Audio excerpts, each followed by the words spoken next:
All right. Well, good morning. Good morning. Good morning. It is Wednesday, February 4th. And this is Morning Matters. I'm Matt Washington. And for bright futures and just getting up in the morning, working on our mindset, setting the day off correctly and in a positive way. So today, this is the third Morning Matters here. And today I wanted to talk about uh, where your joy and disappointment comes from. And I have made this whole plan. Like yesterday, I was showing, this plan that I have, and we have, uh, scheduling my time and getting things done, and the thing that I found, and yesterday, for example, if you saw Morning Matters yesterday, like my stomach. We only did it for we only talked for 15 minutes because my stomach was going crazy, and because I fell off. I didn't do my diet correctly. I didn't fast for 36 hours. I only fasted for 24. And then I ate way too much. And then my stomach was like, all right, you want to not follow the plan? We're going to teach you what that, what that means. So we had an abrupt Morning Matters yesterday. And so today, did a lot better. Stopped eating last night at 8 o'clock. So I don't do 36 hours all the time. I do 16-8. So we stop eating at 8 o'clock in the evening time. And then I won't start eating until 12 o'clock today. So and only keto once I start eating. But the idea is, so here's the thing. I have these plans, we've made these plans, and the thing is that we want everything to go according to plan, but it hasn't even start. And especially when we start, especially when we get off, when we're the most excited, when you get all motivated and you start setting your goals and you create your plans, and you're like, okay, this is what we're going to do, and this is how we're going to do it, and here's how it's going to go, and I'm serious about this, and I'm going to get up every morning and run, or we go to the gym, or study every day, or whatever it is you're going to do. And then the thing is that, there's, I said this yesterday, but there's the saying, we make plans and God laughs, right? And so, the first day you're supposed to do something. I saw something once that said, most New Year's resolutions, the amount of times people try at a new goal is like less than one. Right? It's like they put, like, tomorrow I'm gonna start. I always say, the New Year's resolution is always a funny thing. It's like people like, all right, brand new year, new me, blah blah blah, and then they don't even go to the gym on the first day because they went out on New Year's Eve and partied, and then they wake up on New Year's Day and they're like, oh, okay, we're gonna start Monday, which is like the second or the third, right? And sometimes they don't even start until, or ever start, or take some new thing that start Monday. We'll start next week, February 1st, right? So the thing is, you can't, if you don't see, if things don't go well in the beginning, which they typically never do, because you're starting something new, you can't get discouraged by it. Well, you can get discouraged, but you want to be aware of that it's not going to go. Typically things don't go according to plan, right? And this is what we talked about yesterday with the goalposts, with the ground towers, with airplanes, with the airplanes in flight. It's just not going to go the way you want it to go, and that's fine, because no plan has ever gone according to plan in the history of plans, right? So if you understand this concept, now there's a difference between understanding something logically, getting it, and then there's another thing about understanding it emotionally and not getting crazy about it, right? So you might not still understand that your plan's going to get messed up, but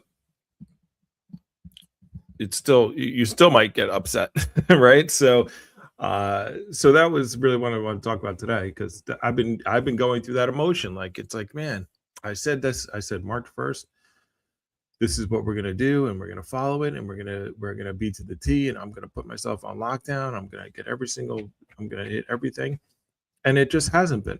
But it's it is a glass half full, half empty, type of situation, because I have been doing more. I've been doing a lot more than, so not I haven't hit 100% of what I want to do, but I'm doing more, right? Like, I've gone to the gym each day this month, right? So where I was like saying in February, I was like, I got to start going to the gym. I got to start going to the gym. But now I've actually gone every day for the last 3 days, right? And so and exercised, and yeah, I didn't do a 36-hour fast, but I did a 24-hour fast, right? Which is still good, right? So now it's not what I wanted to do, and I'm going to adjust and I'm going to fix it. I'm not going to be satisfied with it. I'm not going to be happy about the fact that I failed, but I'm not going to get down on myself and say, like, oh, I didn't do the first day and it didn't go exactly the way I said I was going to do it. So, you know what, let's start again next week, right? Or, like, or I ruined it.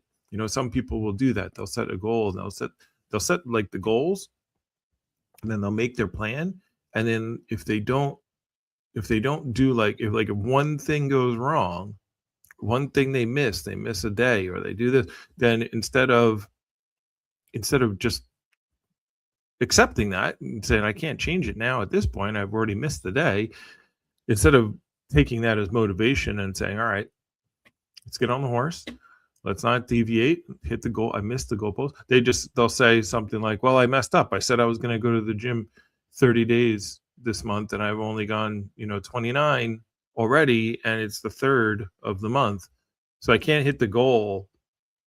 So therefore, we'll start again next month. Right? There's people who actually do that. I think I'm one of those people who've probably done that before. It's like, I can't, I set this, I want this perfection. I want this perfect process. And the process, whether you're building a business, whether you're trying to build your health, whether you're trying to build a relationship, whatever you're trying to do, the process is always messy. It's just the way it is. And so there's no perfect process. There is just keep going, keep moving forward. So the point being is, I don't get down on myself about one or two things, or something that didn't go right, or something that I missed, or I didn't do yet, or whatever. I look at the things that I did do, and I say, okay, let's improve upon. Let's keep doing those. Right? Like, I got a streak going on there. It's been 3 days to the gym. I don't want to mess up that streak. And the things that I've messed up, whether it's the diet or whatnot, it's like, all right, when Monday comes around again, I'm going to go back to, I did 24. Let's get to 36 next time. Let's follow the diet today. Let's do this today. Today is all that really, really matters, right? So, and what that does is it manages your emotions. So here's the concept that I wanted to share. Actually, I think I'm gonna make a shirt out of this somehow, be in the Bright Future store. But there's a line called reality, right? That's what actually happens. And then there's your expectations. Now, if reality is above your expectations, then that brings happiness, right? So, like, if you were expecting, let's say you're going to work, right? You're going to do your taxes. Oh, we're doing my taxes today. And you're expecting, your paycheck to be X amount of dollars. They're expecting it to be, $1,000. Or you're running your business and you're expecting to see that you had, 2 sales, and all of a sudden you have 4 sales in there, or your paycheck has an extra $500 in it. You're happy. You're like, oh wow, that's cool, nice, right? And now, because reality exceeded your expectation, right? So that's great. If he's like, hey, if you're getting on this scale and you're like, oh man, this thing, if it says, whatever your number is, 225 today. I was 230, and if it says 225, I'll be happy. And then you get on the scale, and it says 221. You're like, ooh, right, nice, right? So whenever reality exceeds your expectations, you're happy, you're excited, you're motivated, you get all these little endorphins, right? But when reality, and what tends to happen more times than the first scenario, but when reality doesn't meet your expectations, you get discouraged, you get upset. Your paycheck is $200 less than you thought it was going to be because there was some charge or something. We've all had that experience where, like, we look at our bank account, and all of a sudden there's a charge that's taken out for some subscription that you totally forgot about. You did the free trial or whatever, and you're like, what the heck? Why am I missing? Where's my $45? It's like, and you're like, oh, that thing, and you're upset, right? Or if you're like, oh man, I say 220 on the 225 on this scale, and it says 227, 230, right? And you're like, oh, that sucks. This sucks, right? So your emotions, how you feel, like, the reality is the same. Like, the reality is, no matter what, your expectation is what is changing your mood, right? And then how do you react to that mood and that emotion, right? So the point being is, you are in control of your emotions. Like, people feel like their emotions, they can't control their emotions. They just, whatever, I feel the way I feel. But you set the expectation. The reality is the reality. You set the expectation. And so therefore, if you made the expectation, you are the one who is discouraged or encouraged. Now, what I want to make sure people understand is that does not mean that you should just be like, like MJ in Spider-Man, just never have high expectations, because if you never have high expectations, then you're never let down, right? That line from the Marvel movie. That's not what we're saying. We're not saying that you shouldn't shoot for high goals. We're not saying you shouldn't, push yourself or expect more from yourself or have high expectations. That's not the point. Just keep your expectations super, super low, expect everything to be bad, and then you'll always be happy. That's immediately usually when people hear this concept, that they think is what they should do. That's not what we're saying. That's not what I'm saying. Right? What we're saying is, understand that the emotion you're having is up to you, right? Like, you made this emotion because you had this expectation and the reality didn't meet it.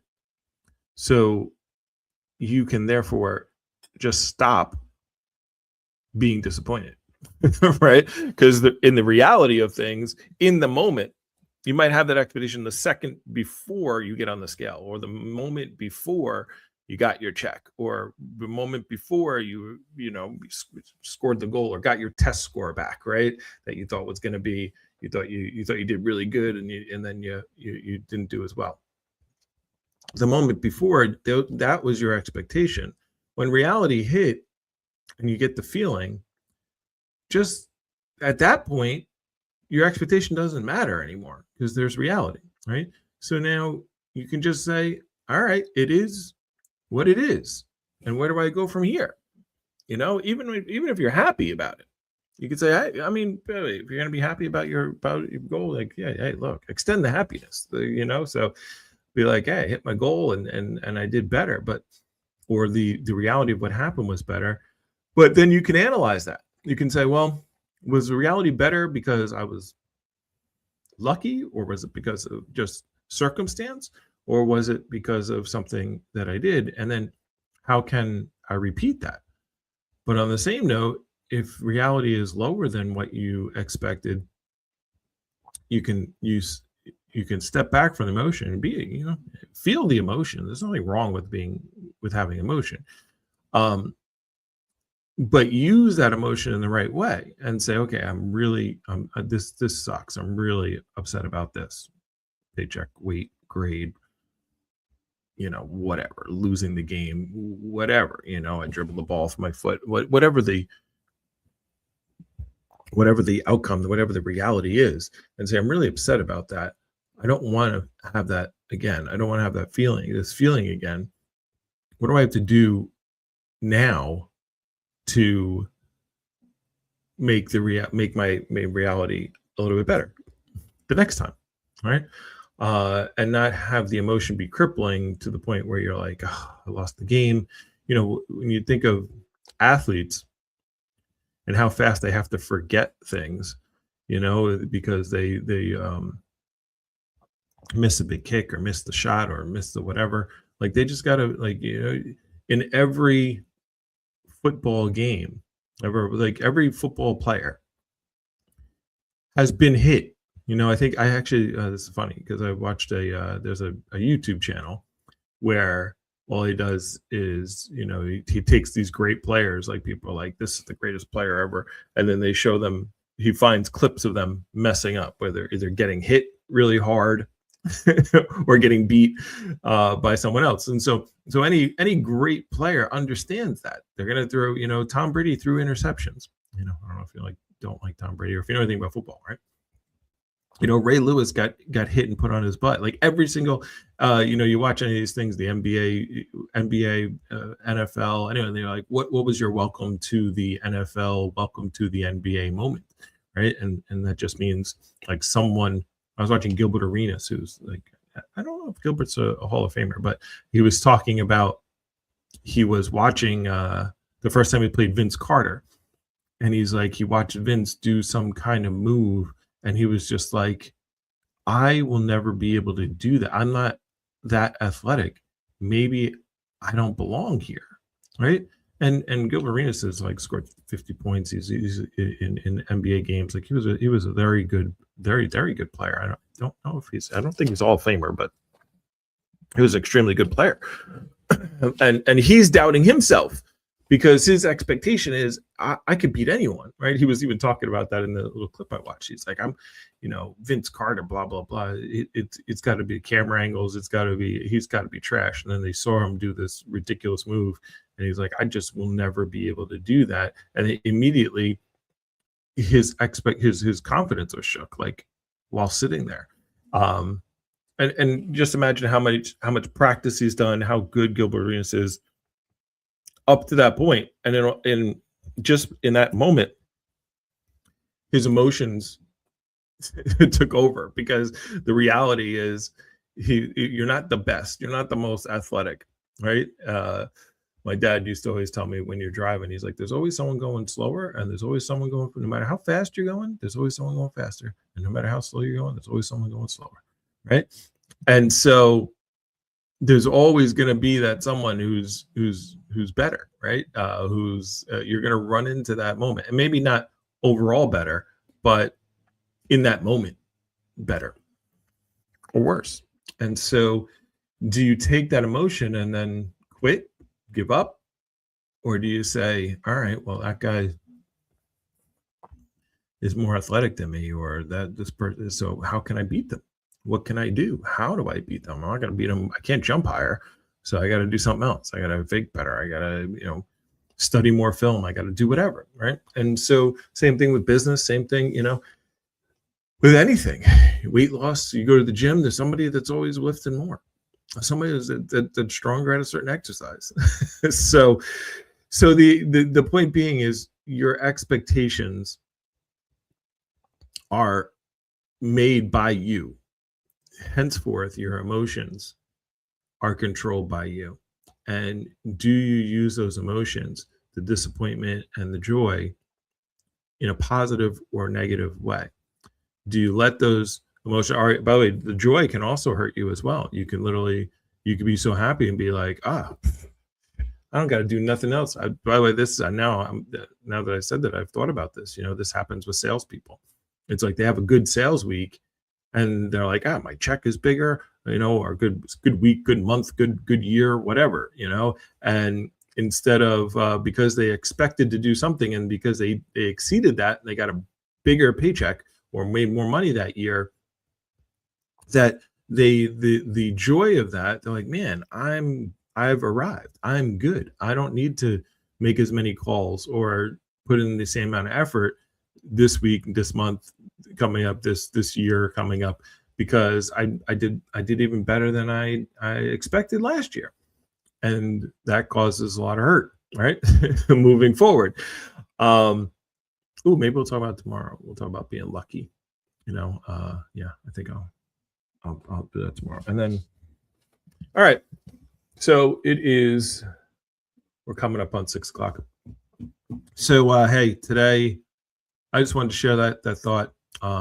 We'll get to the point where I start watching some. We're going to start watching some other people talk and not just hear me ramble each morning. Right now, it's me because I'm going through this process with you. If you're starting this whole thing yourself, if you started these Morning Matter videos from day one with your path, then you can know that I'm just going through it as well.